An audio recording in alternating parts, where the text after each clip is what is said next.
क्या खूब ये, क्या खूब ये रूहानी मुल्क तेरी कायनात है। क्या खूब ये रूहानी मुल्क तेरी कायनात है। मिल रहा है चैन यहाँ, मिल रही निजात है। क्या खूब ये रूहानी मुल्क तेरी कायनात है।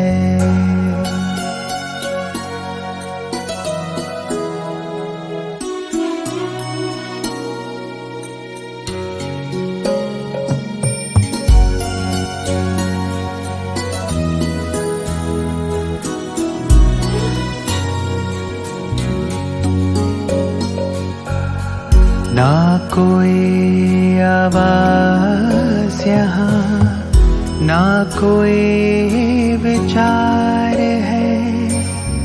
ना कोई आवाज यहाँ, ना कोई विचार है। रोशनी ही रोशनी, आनंद बेशुमार है। रोशनी ही रोशनी, आनंद बेशुमार है। हो रही है रूबरू यहाँ तुमसे मुलाकात है। क्या खूब ये रूहानी मुल्क तेरी कायनात है।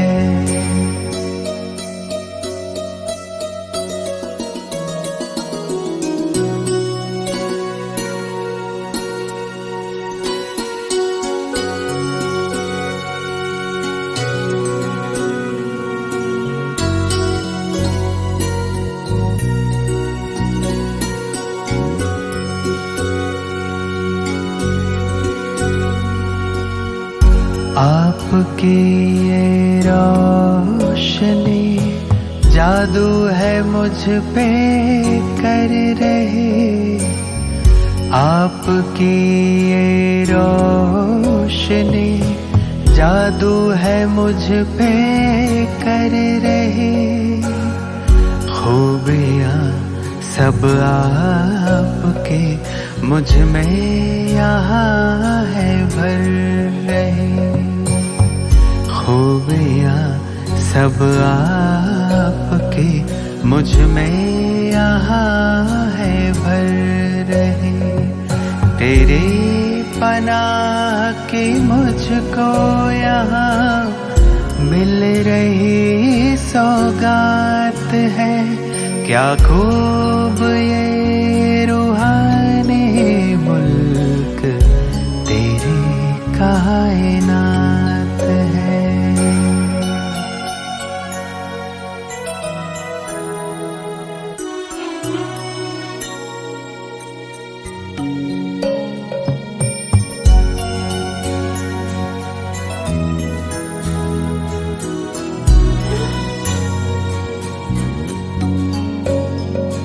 तारीफ से परे प्रभु ये आपका बसेरा है।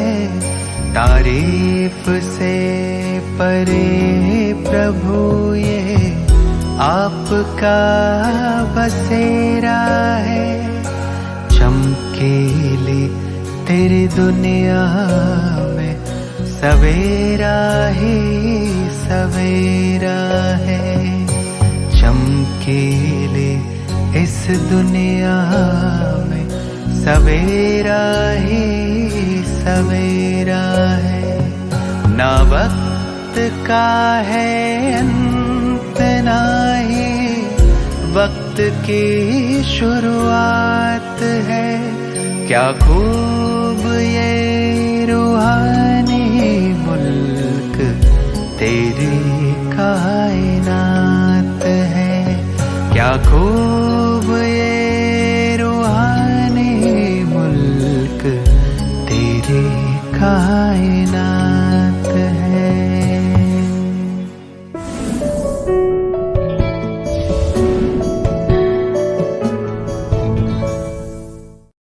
ओम शांति।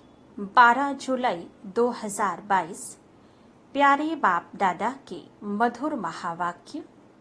मीठे बच्चे, किसी देहधारी से दैहिक लव ना रख, एक बाप से लव रखो। अशरीरी बनने का पूरा पूरा अभ्यास करो। प्रश्न, रहमदिल बच्चों का कर्तव्य क्या है? उत्तर, जब कोई फालतू बात करे तो उसकी फालतू बात ना सुन, उनके कल्याण अर्थ बड़ों को सुनाना, यह रहमदिल बच्चों का कर्तव्य है। जिनमें कोई पुरानी आदतें हैं, उन्हें मिटाने में सहयोगी बनना ही रहमदिल बनना है। दूसरा प्रश्न, कौन सा टाइटल किसी देहधारी को नहीं दे सकते, लेकिन ब्रह्मा बाप को दे सकते हैं? उत्तर, श्री का टाइटल, क्योंकि श्री अर्थात श्रेष्ठ, पवित्र को कहा जाता है।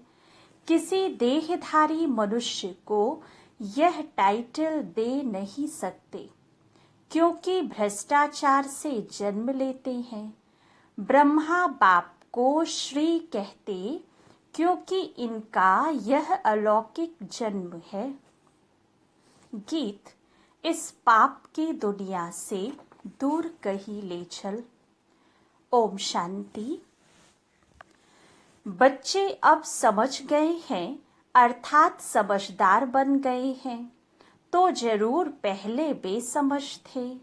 यह भी नहीं समझ में आता है कि यह पतित दुनिया है और इस भारत में ही देवी देवताओं का राज्य था। उसमें पावन सुखी थे, उसमें दुख की बात नहीं थी। परंतु शास्त्रों में कई बातें सुनने के कारण यह भी समझ में नहीं आता है कि स्वर्ग में सदैव सुख था। स्वर्ग का किसको पता नहीं। समझते हैं वहां भी दुख था। यह है बेसमझी। अब तुम बच्चे समझदार बने हो। बाप ने आकर समझाया है, उनकी श्रीमत पर चल रहे हो। यह पतित दुनिया है। स्वर्ग पावन दुनिया थी। पावन दुनिया में भी दुख हो, फिर तो दुख की दुनिया ही कहेंगे। फिर गीत भी रॉन्ग हो जाता है। कहते भी हैं, हे बाबा, ऐसी जगह ले चलो जहां आराम सुख चैन हो। बच्चे यह भी जानते हैं कि स्वर्ग सोने की चिड़िया थी, देवी देवताएं थे, कभी भी किसको दुख नहीं देते थे। गाते भी हैं, फिर भी शास्त्रों में ऐसी बातें लिखी हैं। जो समझते हैं यह परंपरा से चला आता है। कृष्ण पर भी झूठे कलंक लगा दिए हैं। कहा जाता है, जैसी दृष्टि वैसी सृष्टि। समझते हैं सारी सृष्टि ही पतित है। इस समय उन्हों की दृष्टि ही पतित है, तो सारी सृष्टि को ही पतित समझते हैं। परंपरा से पतित पना चला आया है। अभी तुम बच्चों में समझ आती जा रही है, सो भी नंबरवार पुरुषार्थ अनुसार। परमपिता परमात्मा के बच्चों को डायरेक्शन मिलते हैं। आत्माओं को बैठ बाप समझाते हैं। सभी आत्माएं पतित हैं, इसलिए पतित आत्मा पुण्य आत्मा कहा जाता है। बाप आत्माओं से बैठ बात करते हैं। तुम हमारे अविनाशी बच्चे हो, फिर मम्मा बाबा भी कहते हो। इस दुनिया में किसी को भी पिताश्री नहीं कह सकते। श्री माना श्रेष्ठ, एक भी मनुष्य श्रेष्ठ है नहीं। यह तो एक की ही महिमा हो सकती है। यहाँ तो सब भ्रष्टाचार से ही पैदा होते हैं, इसलिए श्री कह नहीं सकते। भल तुम इनको इस समय कहते हो, क्योंकि सन्यास किया हुआ है श्रेष्ठ बनने के लिए। तुम जानते हो कि अभी हम फरिश्ते बनने वाले हैं। भ्रष्ट को श्री कह नहीं सकते। श्री लक्ष्मी, श्री नारायण, श्री राधे, श्री कृष्ण कहते हैं। मंदिरों में भी उन्हों की महिमा गाते हैं। अपने को श्रेष्ठ कह नहीं सकते। अब तुम बच्चों ने समझा है, भारत श्रेष्ठ था, शुद्ध सृष्टि थी, अभी पतित सृष्टि है। पतित को ही भ्रष्टाचारी कहेंगे। वे लोग भ्रष्टाचारियों को श्रेष्ठ बनाने के लिए सभाएं करते हैं, परंतु दुनिया ही भ्रष्टाचारी है, तो कोई किसी को श्रेष्ठाचारी बना कैसे सकते। बरोबर यह रावण राज्य है, जिस कारण रावण को वर्ष वर्ष जलाते हैं। जलता ही नहीं, फिर खड़ा हो जाता है। यह भी मनुष्यों को समझ में नहीं आता। जिसे जला दिया उसे फिर हम नया क्यों बनाते हैं। इससे सिद्ध होता है कि रावण राज्य गया ही नहीं है। स्वर्ग में जब राम राज्य होता है, वहां तो एफिजी निकालेंगे नहीं। कहते हैं रावण को जलाया, फिर लंका को लूटा। रावण की लंका सोनी बताते हैं, परंतु ऐसा है नहीं। यह तो सारी दुनिया लंका है। रावण राज्य में तो सब है। वह श्रीलंका तो आइलैंड है ना। दिखलाया भी है भारत की पुछड़ी है, परंतु सिर्फ उसमें रावण राज्य तो नहीं है ना। रावण राज्य तो सारे विश्व पर है। यह भी तुम समझते हो। कॉलेज में कोई बेसमझ जाकर बैठे तो क्या समझ सकेंगे। कुछ भी नहीं, वेस्ट ऑफ टाइम करेंगे। यह ईश्वरीय कॉलेज है, इसमें नया आदमी कुछ समझ नहीं सकेंगे। 7 दिन क्वारंटाइन में बिठाना पड़े, जब तक लायक बने। फिर भी अच्छा आदमी रिलीजियस माइंडेड हो तो उनसे पूछना है, परमपिता परमात्मा तुम्हारा क्या लगता है। वह तो है आत्माओं का पिता, और प्रजापिता भी तो बाप है। यह पॉइंट्स बड़ी अच्छी है, परंतु बच्चे अजुन इतना हर्षित नहीं होते हैं। बाप कहते हैं तुमको नई नई पॉइंट्स सुनाता हूँ, जिससे तुमको नशा चढ़े। किसको समझाने की युक्ति आए। फॉर्म भराने की कॉपी में पहले यह प्रश्न लिखाना है। कहेंगे परम पिता तो पिता हुआ ना। फिर उस समय सर्वव्यापी का ज्ञान उड़ जाएगा। तुम जब प्रश्न पूछेंगे तो कहेंगे वह तो बाप है। हम सब बच्चे हैं, इतना मान जाए तो झट लिखा लेना चाहिए। प्रजापिता के भी बच्चे ठहरे। शिव हो गया दादा और वह बाप। शिव बाबा तो स्वर्ग की स्थापना करने वाला है, तो जरूर उनसे ही वर्षा मिलेगा। सहज से सहज बातें निकालनी पड़ती हैं।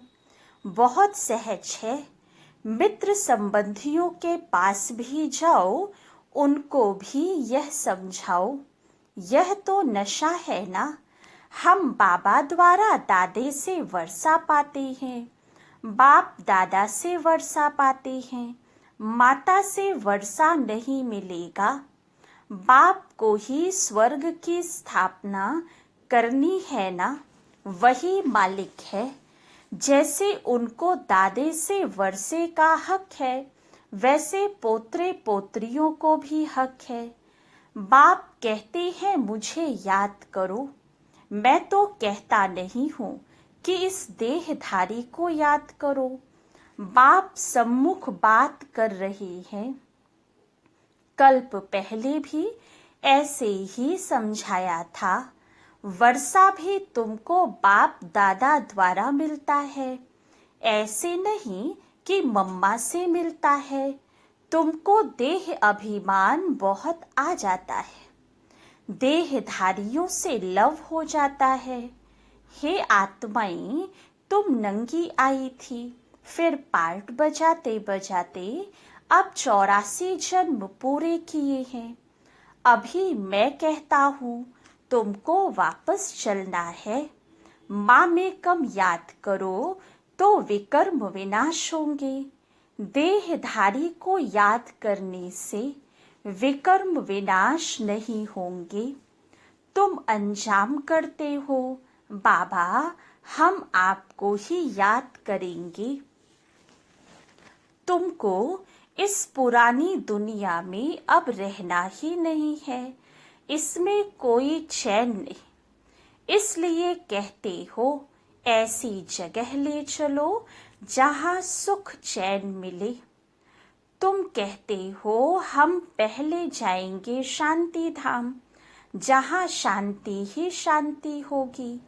फिर जाएंगे वहाँ से सुख धाम में, जहाँ शांति सुख दोनों है। जब दुख है तो अशांति है, सुख में तो शांति ही है, परंतु वह शांति नहीं। शांति धाम है आत्माओं का स्वीट हो। बाप सारे आदि मध्य अंत का जानने वाला है। अब तुम बच्चों का धंधा ही है पढ़ना और पढ़ाना, और अपने शरीर निर्वाह अर्थ कर्म भी करना है। तुम जानते हो हम इस मृत्यु लोक से अमर लोक में चले जाएंगे वाया शांति धाम। यह बुद्धि में याद रखना है। जब तक मृत्यु नहीं हुआ है पढ़ना ही है। यह तो याद कर सकते हो ना। अब हमको जाना है अपने घर। यह दुनिया यह सब कुछ छोड़ना है। खुशी होनी चाहिए। ये बेहद के नाटक का राज भी समझ गए हो। हद का नाटक पूरा होता है तो कपड़े बदली कर घर चले जाते हैं।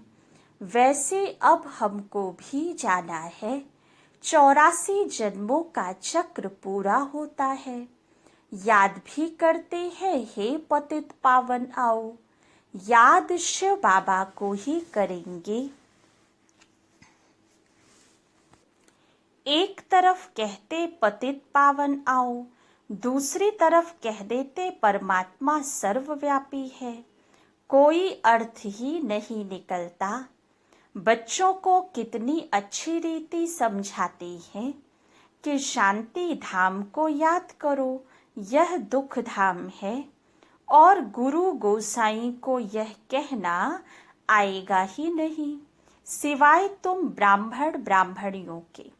इस दुख धाम का विनाश भी सामने खड़ा है। यह वही महाभारत की लड़ाई है। यूरोपवासी यादव भी हैं और कौरव पांडव भाई भाई भी हैं। एक ही घर के हैं ना। भाई भाई में युद्ध हो नहीं सकती। यहाँ तो युद्ध की बात ही नहीं। यह भी वंडर है ना।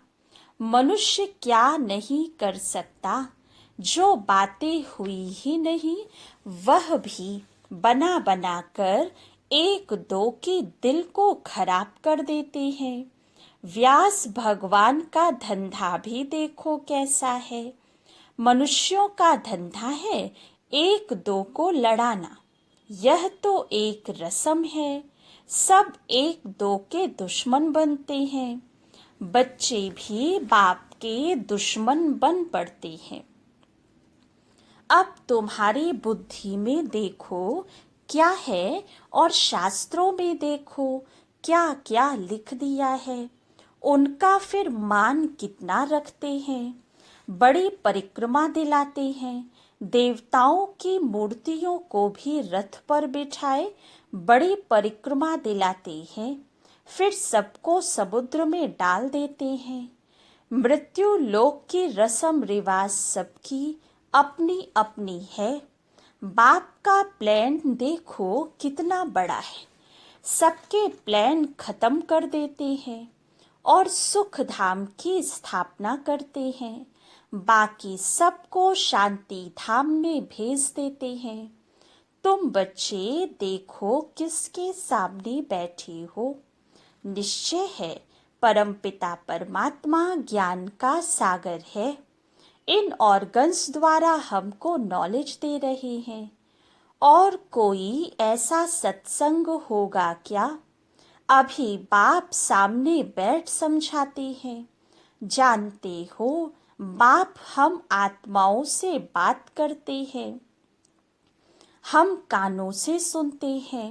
बाबा इस दादा के मुख द्वारा बोलते हैं।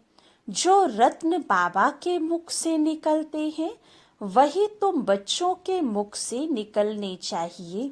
फालतू बातें सुनते भी नहीं सुननी है। कोई तो बैठ खुशी से सुनते हैं।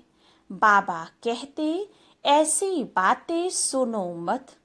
रहम दिल बन किसमें कोई पुरानी आदत है तो मिटानी चाहिए। हाजी कर सुनना नहीं चाहिए।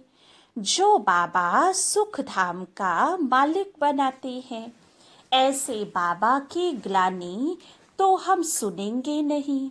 हमको तो शिव बाबा से वर्षा लेना चाहिए। और बातों से हमारा क्या ताल्लुक। कोई सुने या ना सुने हम तो ज्ञान का सुरमा पहन लेवे। कोई ज्ञान अंजन लगाते कोई धूल अंजन लगा देते हैं। उससे तीसरा नेत्र खुलता नहीं। बाबा कितना सहज कर समझाते हैं।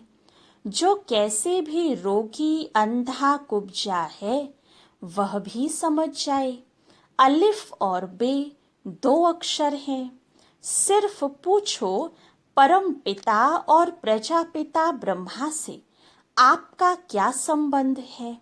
यह प्रश्न सबसे अच्छा है तो सर्वव्यापी का ज्ञान एकदम बाहर निकल जाए।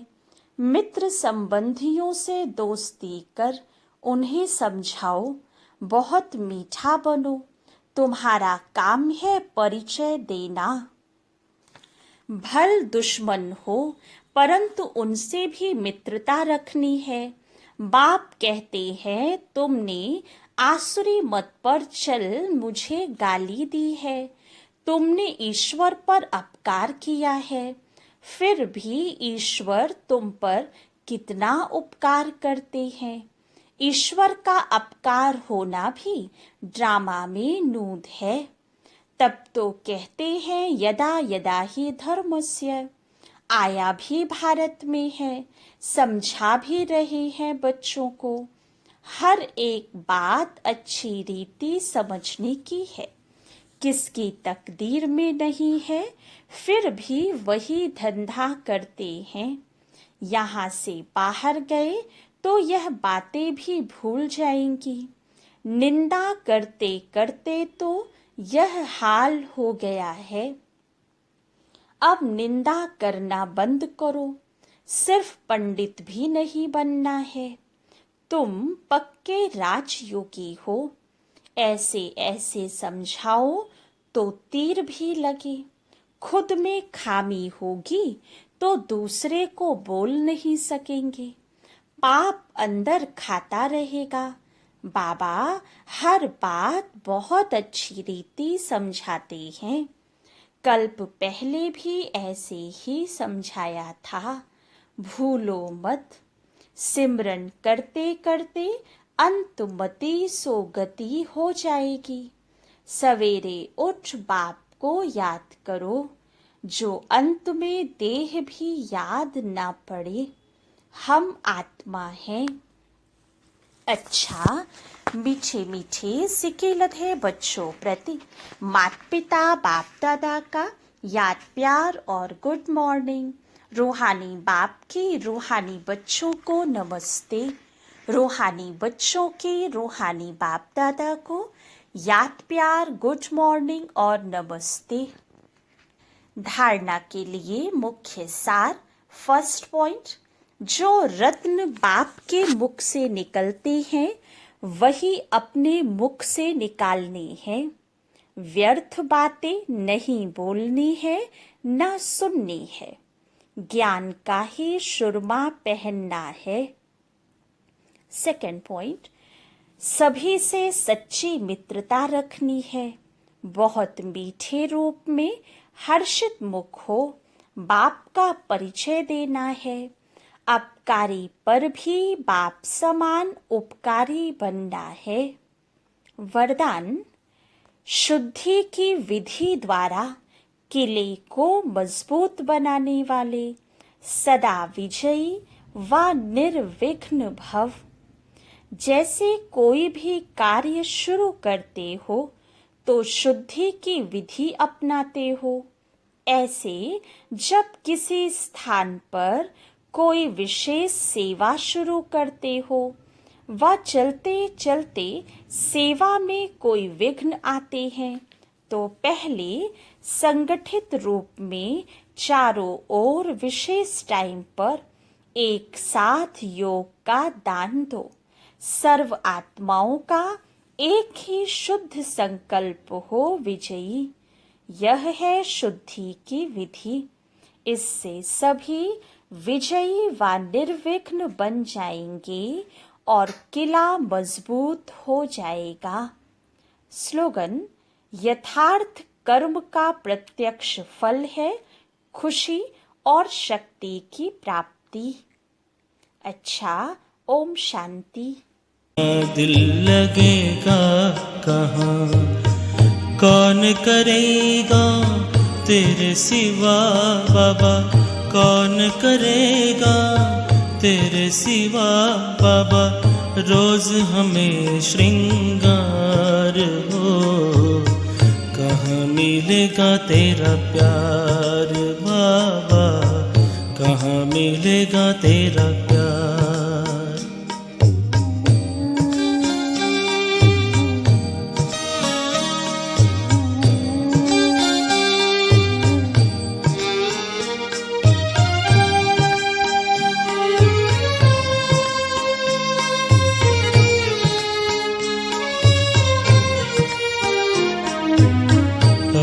तो बाहों में झुलाते हो, पलकों पे अपने बिठाते हो। ज्ञान रत्न से सजाते हो, मीठे मीठे बोल सुनाते हो।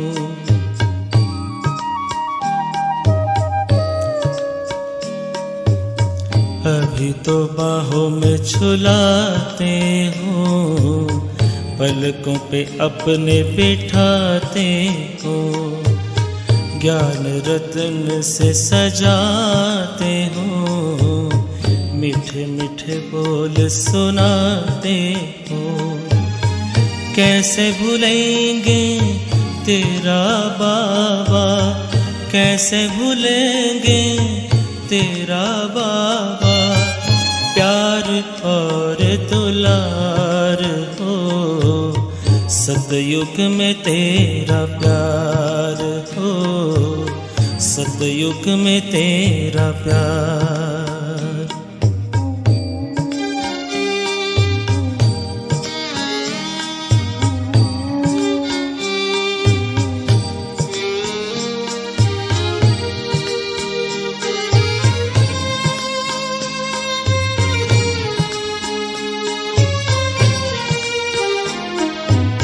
साथी बने हो तो बने रहना, सतयुग में भी न दूर रहना। साथी बने हो तो बने रहना, सतयुग में भी न दूर रहना।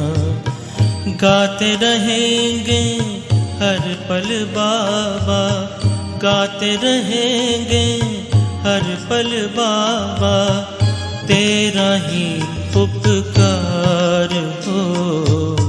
कहाँ मिलेगा तेरा प्यार बाबा, कहाँ मिलेगा तेरा प्यार, कहाँ मिलेगा बाबा ऐसा सतयुग में तेरा प्यार हो, सतयुग में तेरा प्यार।